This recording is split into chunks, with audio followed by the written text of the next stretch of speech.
Hey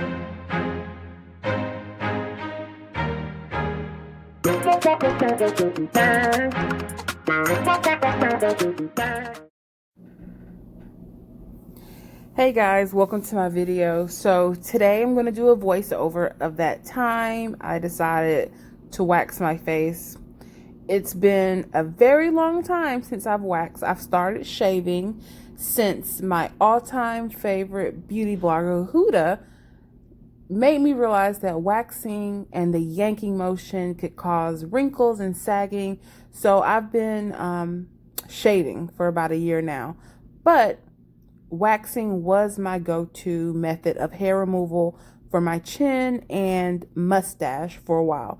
Now, I have a lot of it and it grows pretty quickly. So I opted to start waxing my face myself maybe around 3 years ago. I was tired of the embarrassment and the ridicule from the estheticians or the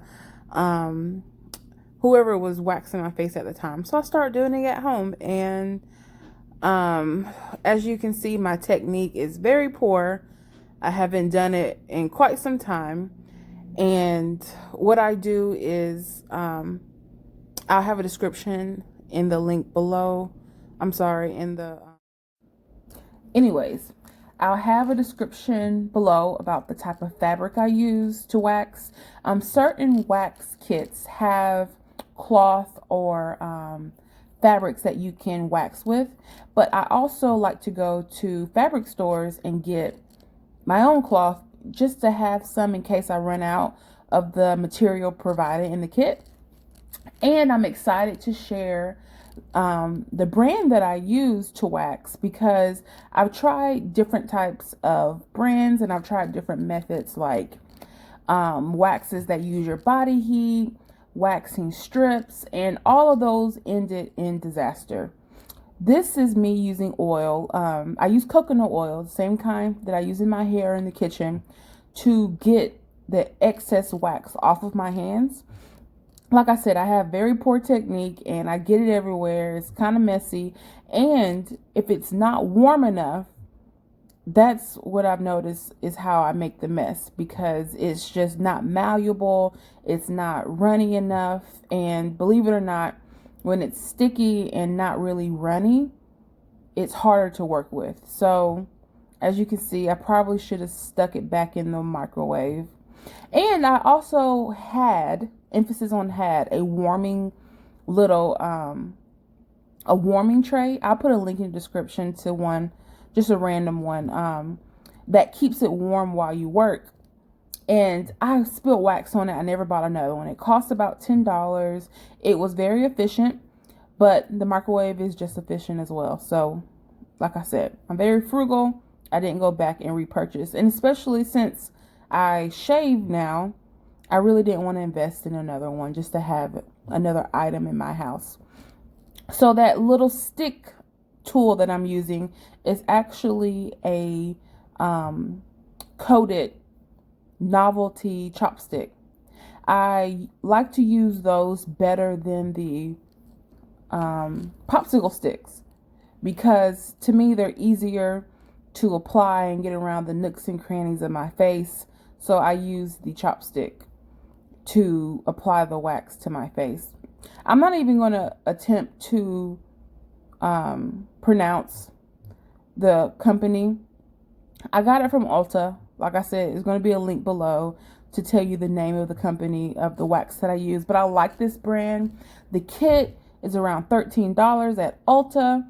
No, this is not a sponsored video.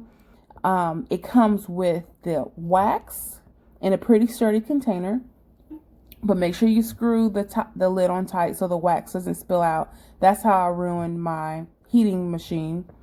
It comes with 2 types of popsicle sticks, a large one and a small one for lips and one for larger areas like the chin and face. It comes with oil, a blue oil that helps remove the excess wax from your face and hands. But the amount of oil that it comes with isn't that much. So when it comes to cleanup for my hands and the surface of the counter, I use coconut oil. And the blue oil that comes with the kit, I use that on my face. Oh my goodness, it hurts. I hate doing my lip. I hate waxing my face. It hurts so badly. It's a pain that I'll never get used to. So based off reviews that I've watched before I started waxing and technique failures, you have to apply tension. So if I'm going to pull from the left to the right, I'm going to use my left hand to apply tension to my face and pull my face to the left while I pull with my right hand to the right. If not, if without tension, it's not going to work. You're going to remove it very painfully, and there's not going to be any hair on the strip or the cloth. What else?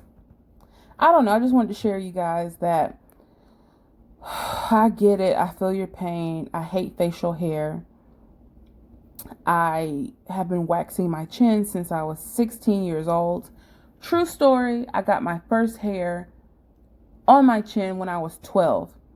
And it was probably a good 3 or 4 inches long. And I was told by a mean classmate who went around like, oh, you have a hair in your chin, you have a hair in your chin, screaming it on the playground. And I remember running up to my teacher in tears saying, I don't remember her name. Sally Sue said that I have hair on my face. And the teacher, I remember her name, but I won't say, she pulled out tweezers out of her purse and she plucked the hair. And I will never forget that. I don't know why that has stuck with me my whole life, but it has. And ever since then, I remember paying close attention to my face and constantly plucking and dealing with the facial hair thing. I know it's a hormonal issue, PCOS, hereditary issues, whatever. I've been to countless doctors. None of them have consistent